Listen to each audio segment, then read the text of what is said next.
आप जब यीशु मसीह को जानते भी नहीं थे तब उसने आपको चुना, हाँ या ना? जब आप पाप के गड्ढे में पड़े थे तब उसने आपको चुना। अब तो आप उसमें आ चुके हो, क्या हाल होगा आपका? ओह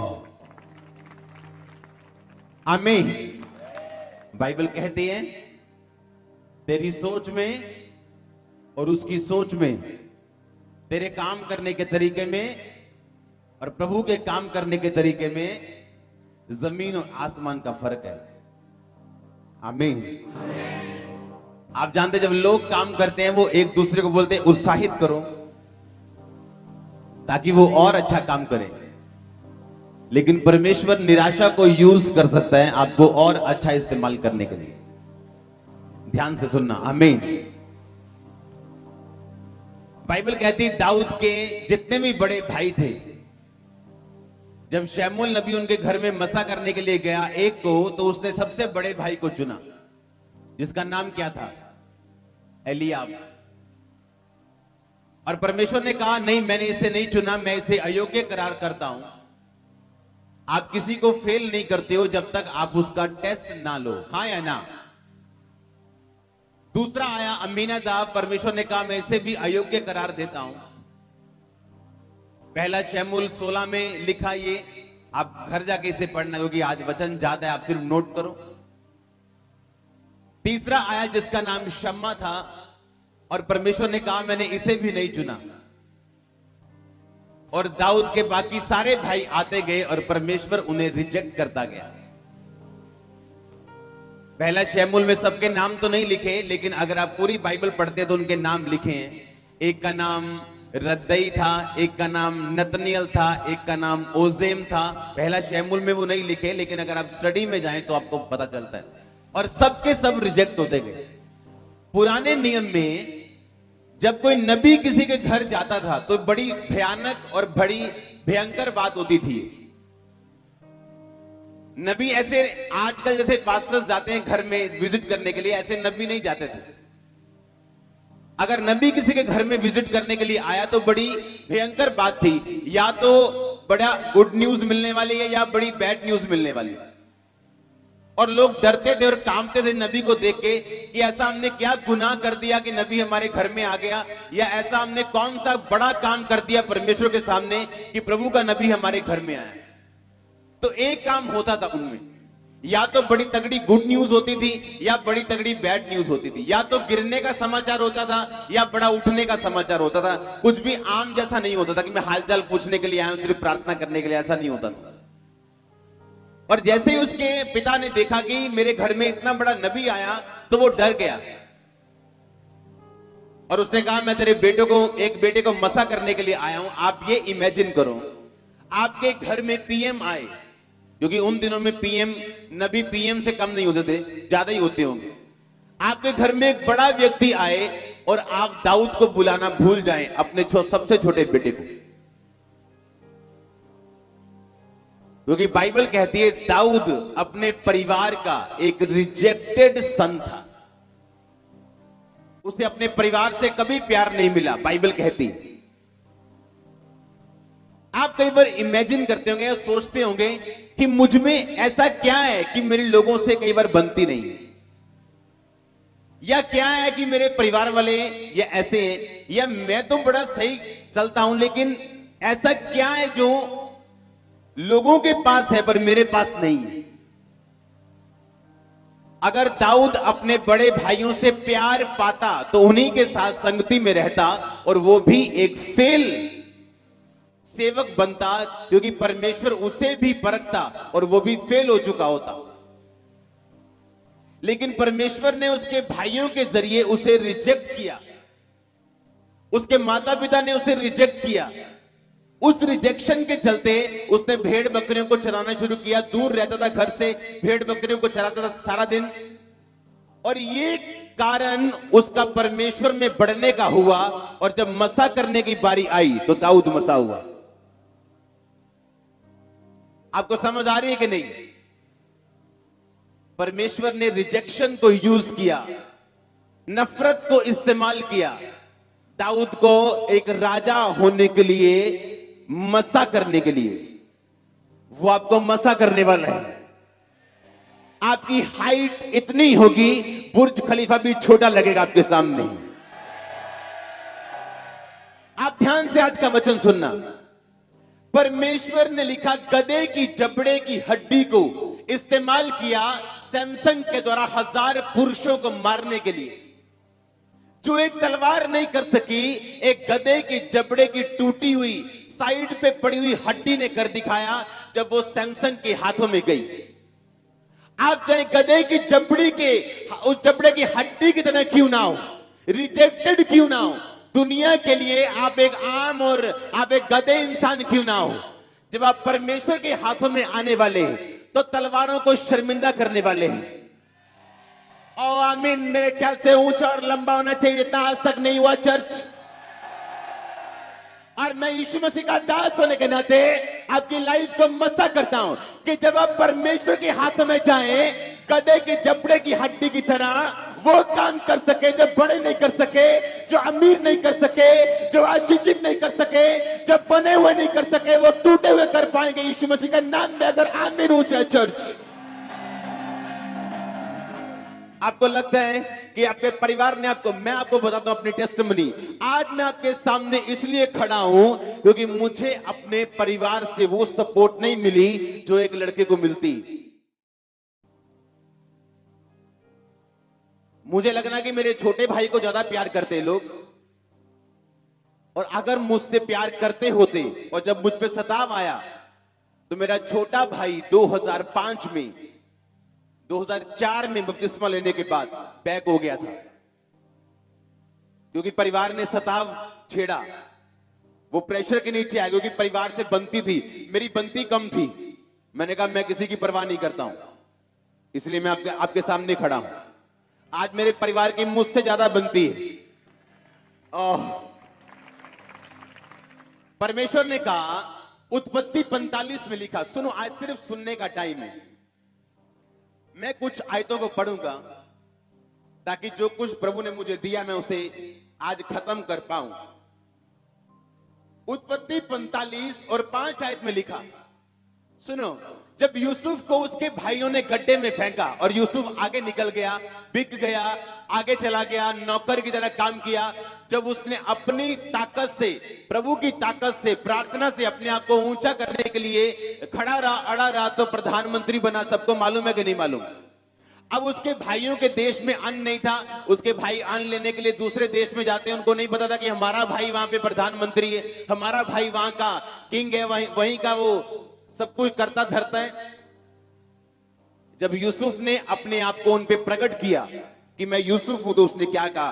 कहता, अब तुम लोग मत पछताओ कि तुमने मुझे यहां बेच डाला, इससे उदास मत हो, क्योंकि परमेश्वर ने तुम्हारे प्राणों को बचाने के लिए मुझे तुम्हारे आगे भेज दिया था। क्योंकि अब 2 वर्ष से इस देश में अकाल है, 5 वर्ष और ऐसे ही होंगे, ना तो हल चलेगा ना अन्न काटा जाएगा। इसलिए परमेश्वर ने मुझे तुम्हारे आगे इसीलिए भेज दिया कि तुम पृथ्वी पर जीवित रहो और तुम्हारे प्राणों के बचने से तुम्हारा वंश बढ़े। इस रीति अब मुझको यहां भेजने वाले तुम नहीं, परमेश्वर ठहरा। उसने कहा, तुमने मुझे नफरत से गड्ढे में डाल दिया था मारने के लिए, पर कहता वो तुम नहीं थे। वो कौन था? वो परमेश्वर था। अगर आप क्रिश्चियन हैं, परमेश्वर दूसरों की नफरत को इस्तेमाल कर सकते हैं आपको किंग बनाने के लिए, आपको हाई लेवल पे लेके जाने के लिए, आपकी ब्लेसिंग को अनमैच करने के लिए। बाइबल कहती, परमेश्वर के एक जगह कलीसिया में प्रार्थना कर रहे थे, तो पवित्र आत्मा ने कहा कि शाऊल को अलग करो और बरनबास को अलग कर दो।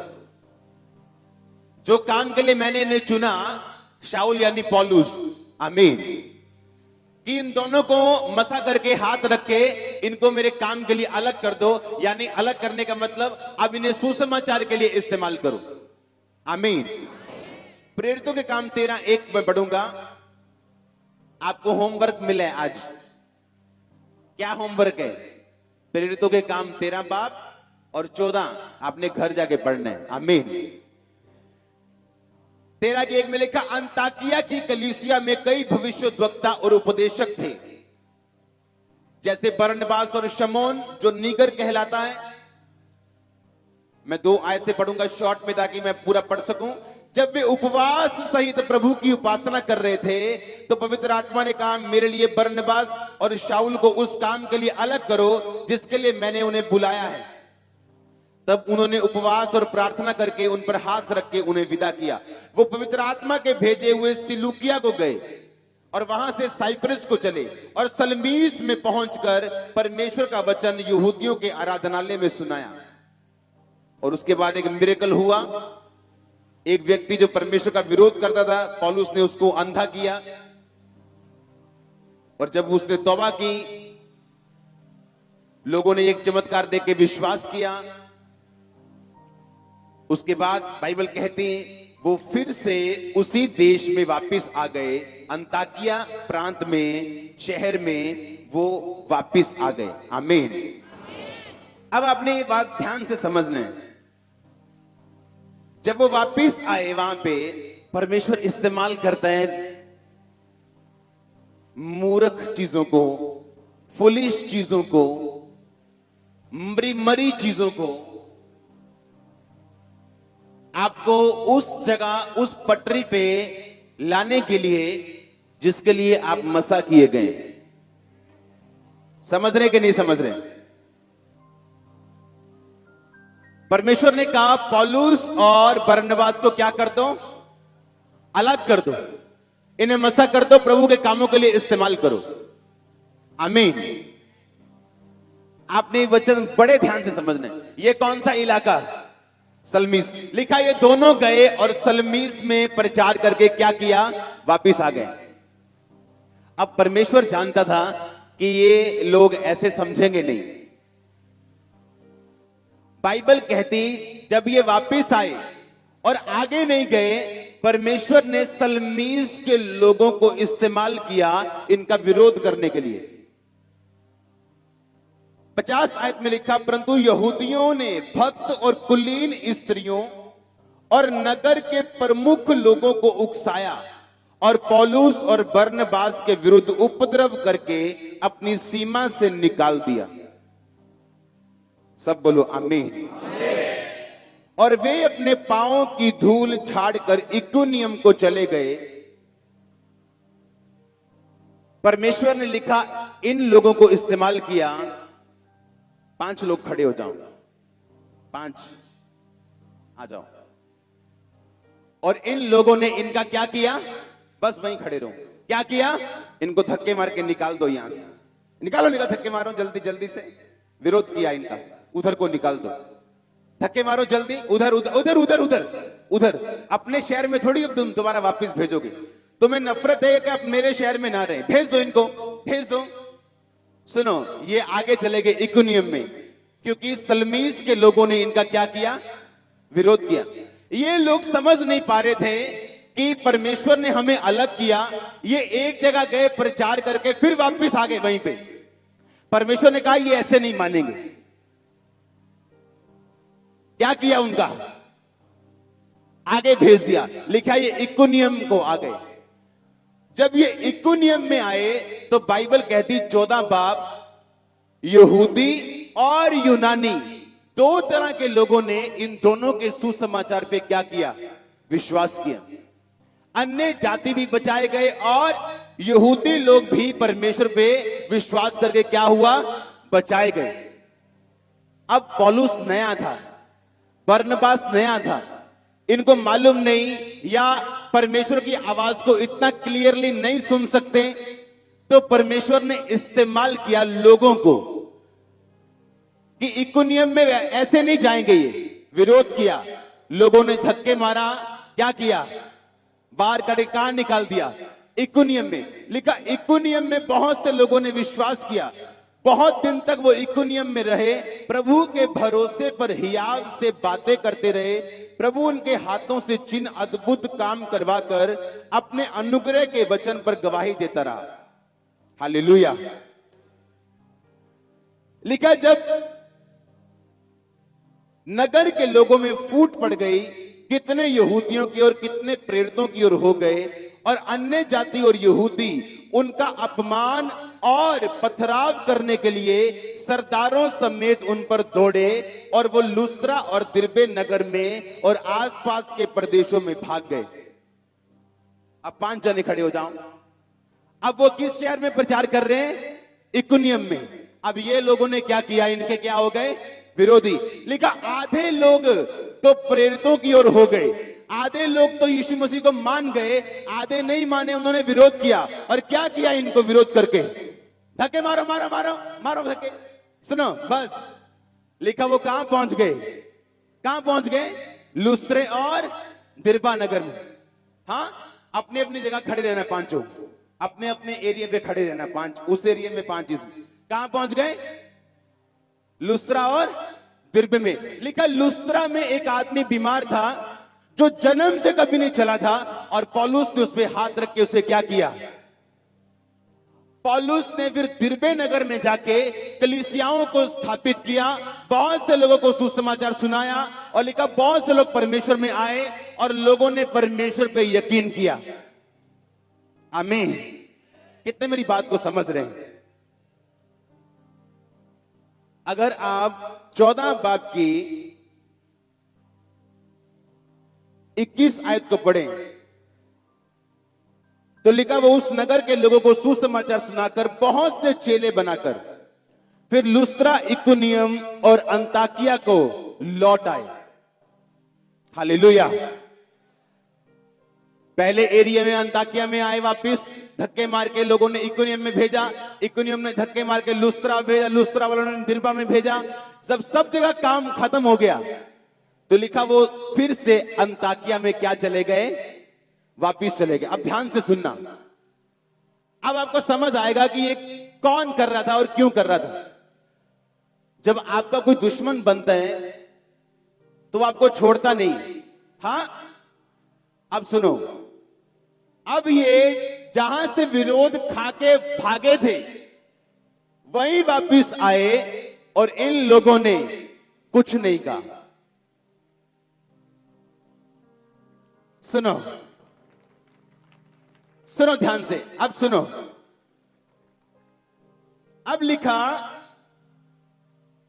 कहता है ये लोगों को, बहुत लोगों को सुसमाचार सुना के, बड़े चेले बना के लुस्त्रा, इकुनियम और अंताकिया को लौट आए और चेलों के मन को स्थिर करते रहे कि विश्वास में बने रहो, हमें क्लेश उठाकर प्रभु के राज्य में प्रवेश करना होगा। आमीन। सुनो, और 28 लास्ट आयत में लिखा, और वो चेलों के साथ बहुत दिन तक रहे। कौन से चेले? ये चेले जिन्होंने प्रभु के नाम पर विश्वास कर लिया था।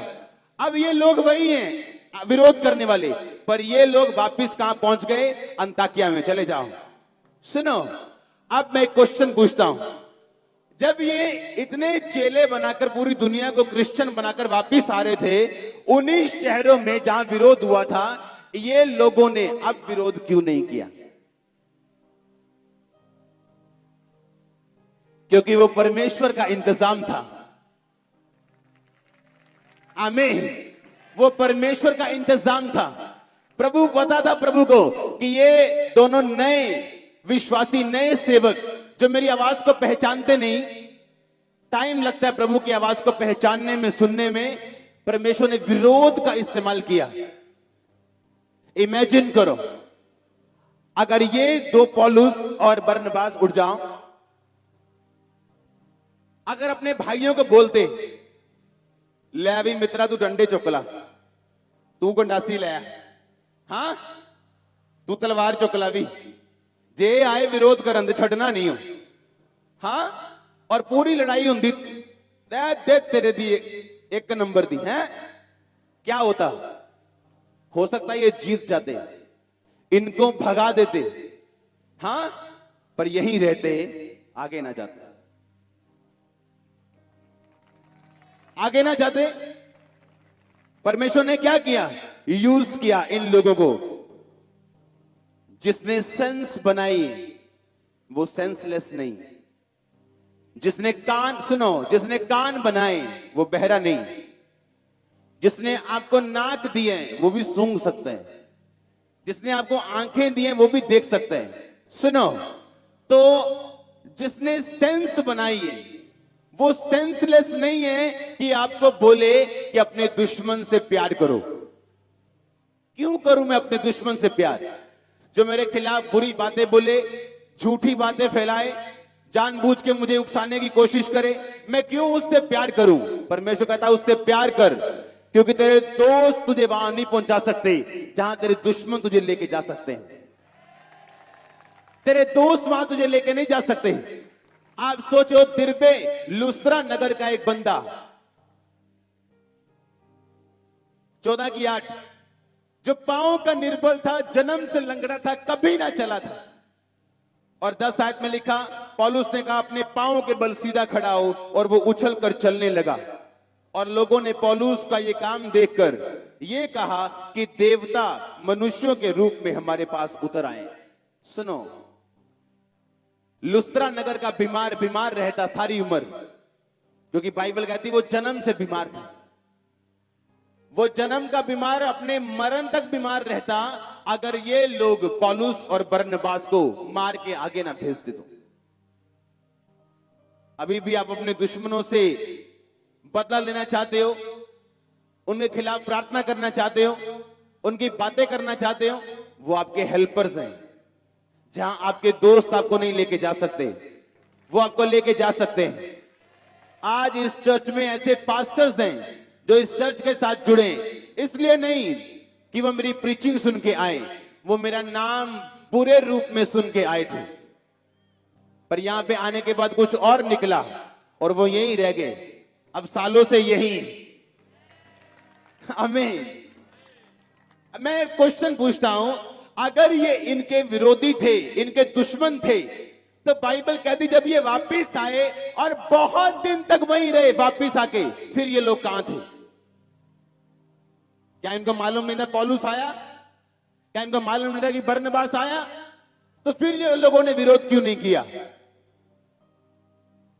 आप जब धोखा खा जाते हैं और प्रभु की प्लानिंग को अपनी स्पिरिचुअल आईज, अंदरूनी आंखों से पहचान नहीं पाते, तब आप धोखा खाते हैं। आपको ये दुश्मन लगते हैं, वो दुश्मन लगते हैं, पर वो आपके क्या है? हेल्पर्स हैं। अब इनको मालूम नहीं था क्या करने। प्रभु ने मसा किया, ये एक नगर में प्रचार करके वापस फिर वहीं आ गए। परमेश्वर कहता नहीं नहीं, ऐसे नहीं मानेंगे ये लोग। परमेश्वर ने विरोध का इस्तेमाल किया, धक्के मार के आगे किया। इकुनियम में गए, सुसमाचार सुनाया, आधे लोग बचे, आधे लोग विरोधी हो गए, धक्के मारे, आगे गए। एक बार पौलुस को मार दिया, उसको पत्थरवा कर दिया। चेले जब फिर पौलुस के पास खड़े हुए, पौलुस फिर खड़ा हुआ, लुस्त्रा में गए, दिरबा में गए, और लिखा सब जगह चेले बना के वापिस आए, उसी शहर में जहां से निकले थे। अब उसी शहर में बहुत दिनों तक रहे, फिर चेले बनाए और किसी ने विरोध नहीं किया। आप जब धोखा खाते हैं, शैतान आपको धोखा तब देते हैं जब आप समझ आपकी स्पिरिचुअल घास चरने चल जाती। एक लड़की थी,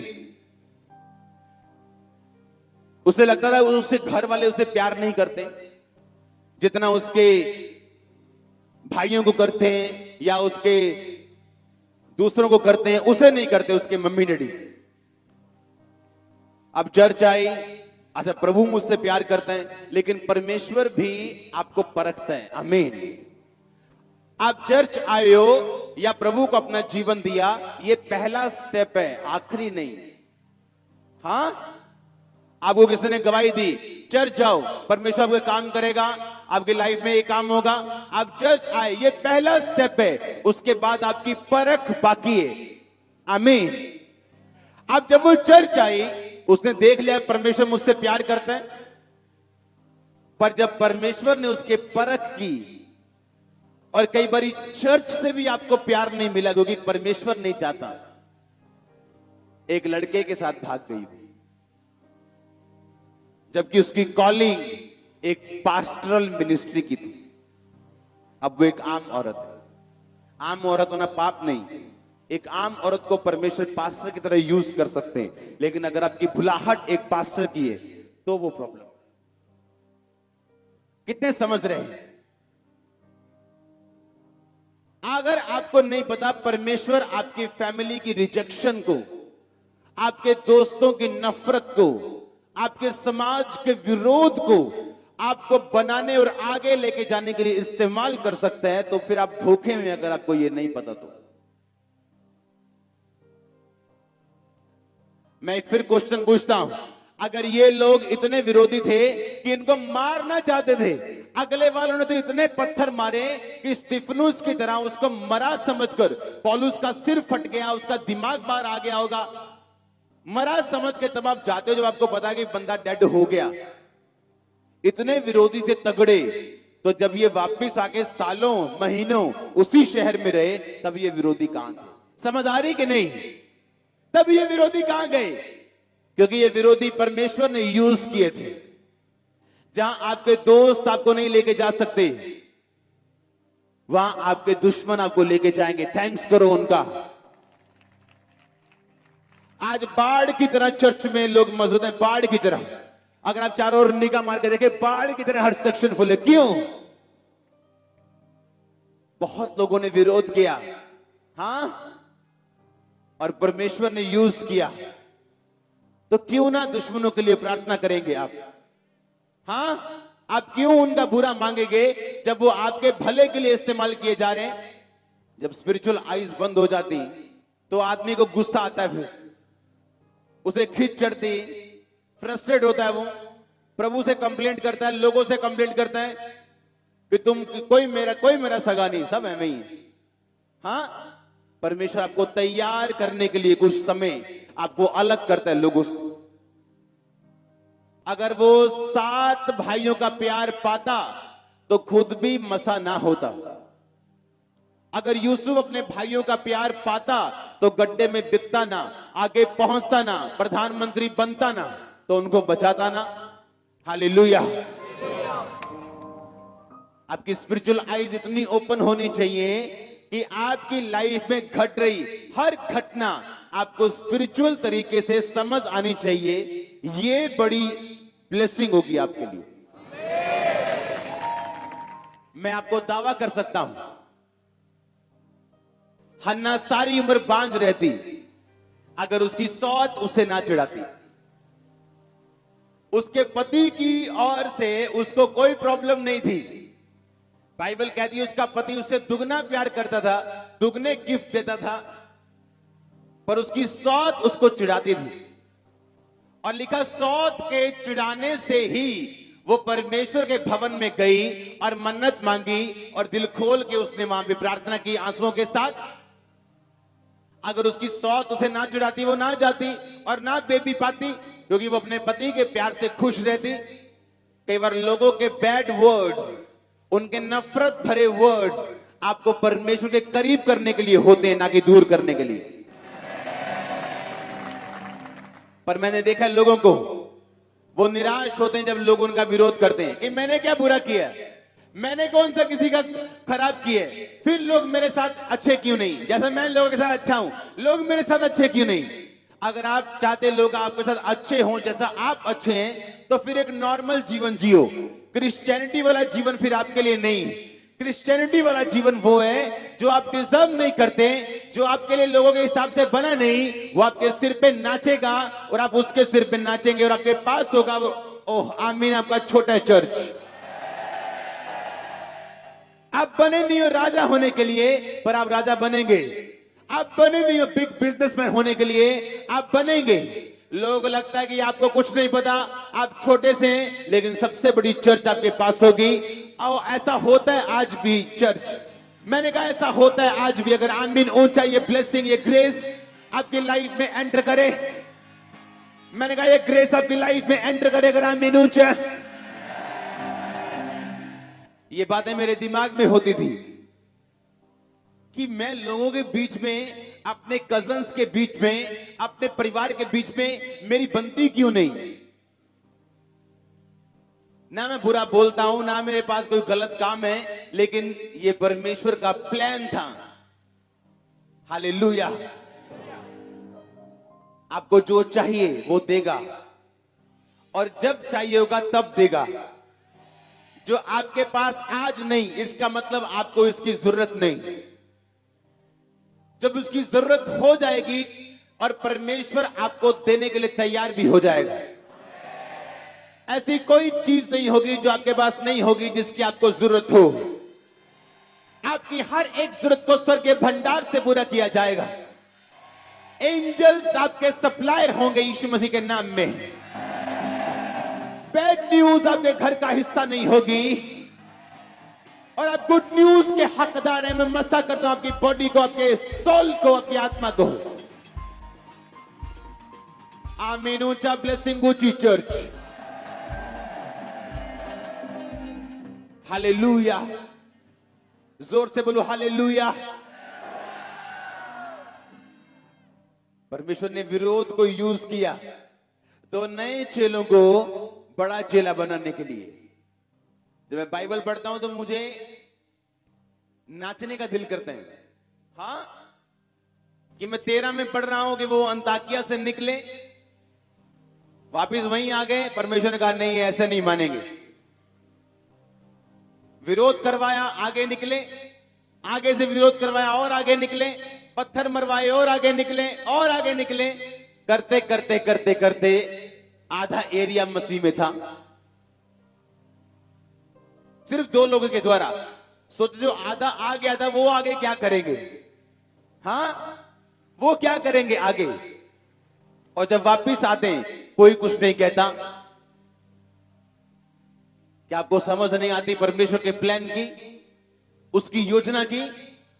वो किसी भी फेलियर को, खराब चीज को, नेगेटिव चीज को आपकी लाइफ में इस्तेमाल कर सकता है आपको आगे बढ़ाने के लिए।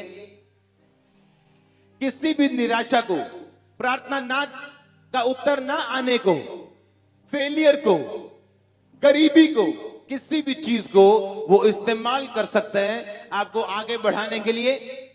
पर प्रॉब्लम एक है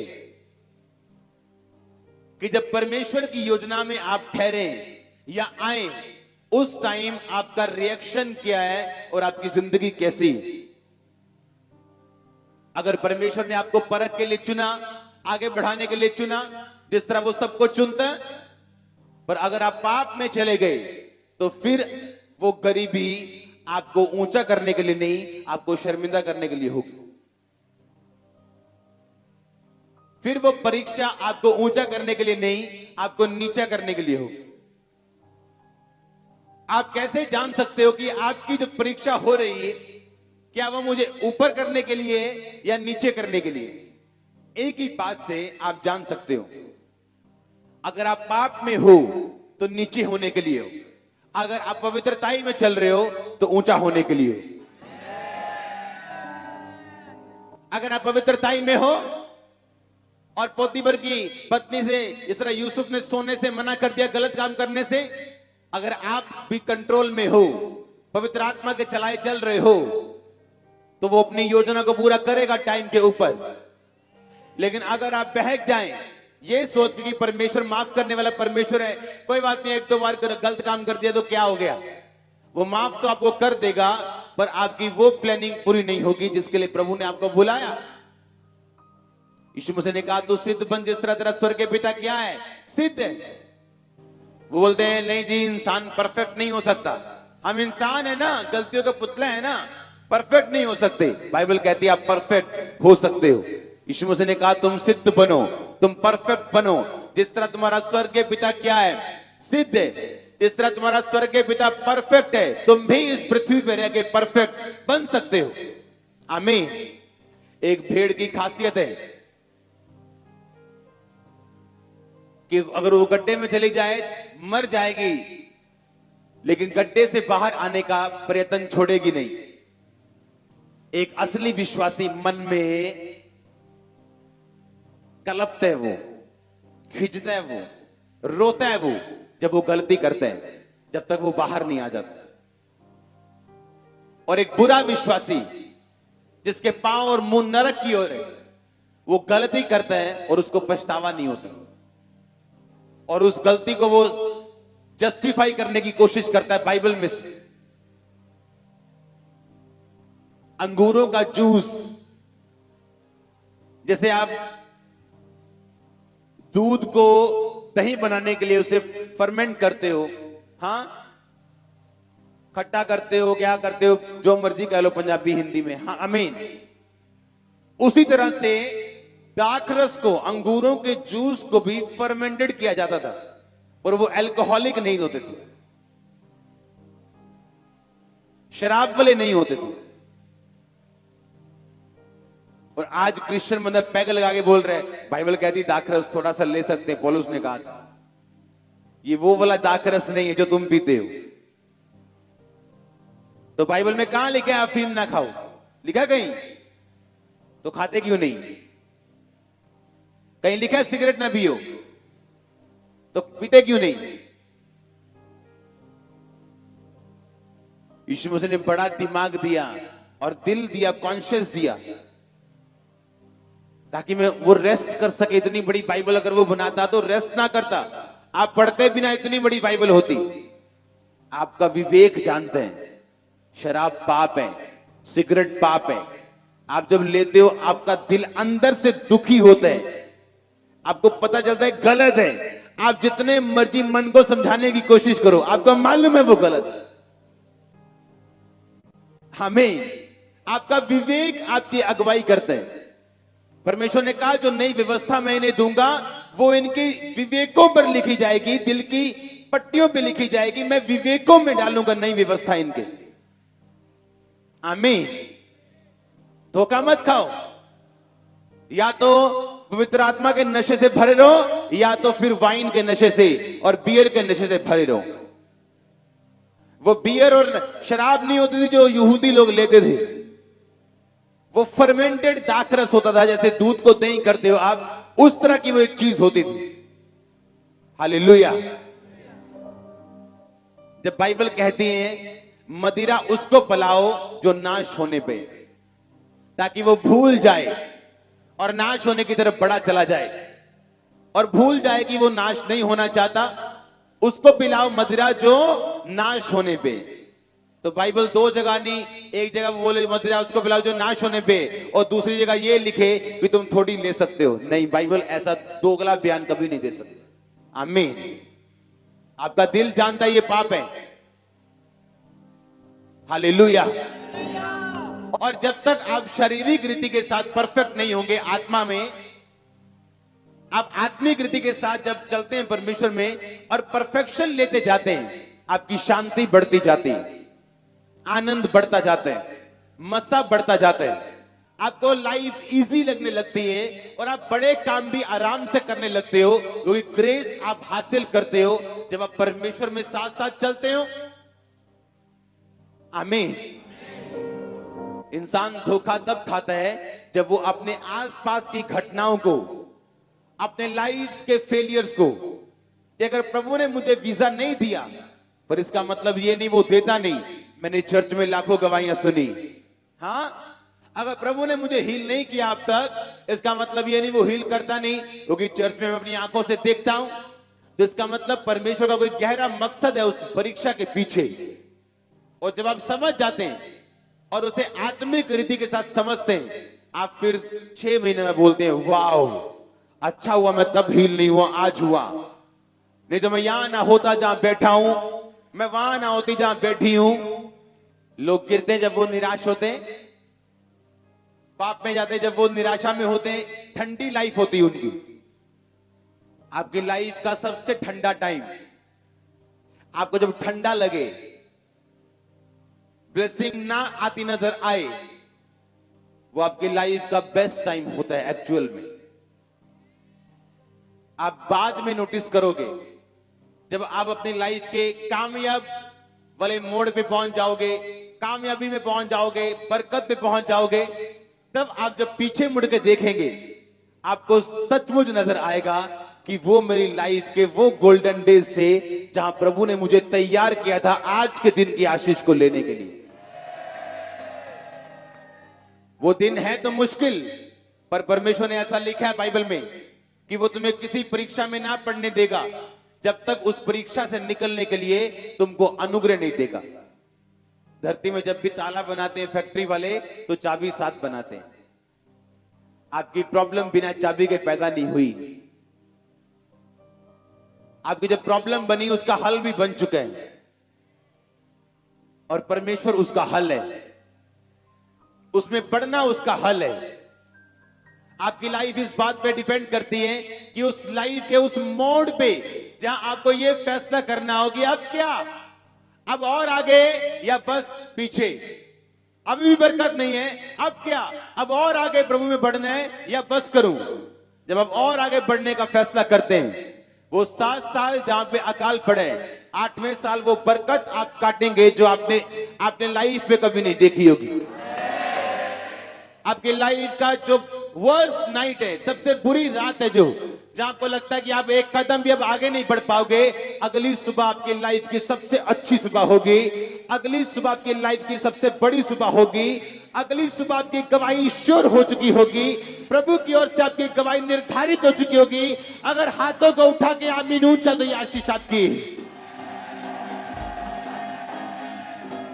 हालेलुया।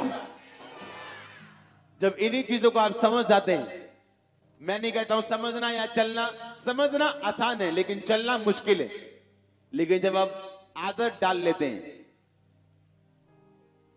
आप जो फौजी की ट्रेनिंग को दूर से देखेंगे तो आप हाथ खड़े कर देंगे, लेकिन जब आप करना शुरू करते हैं रोज, आपको उस ट्रेनिंग की आदत पड़ जाती है।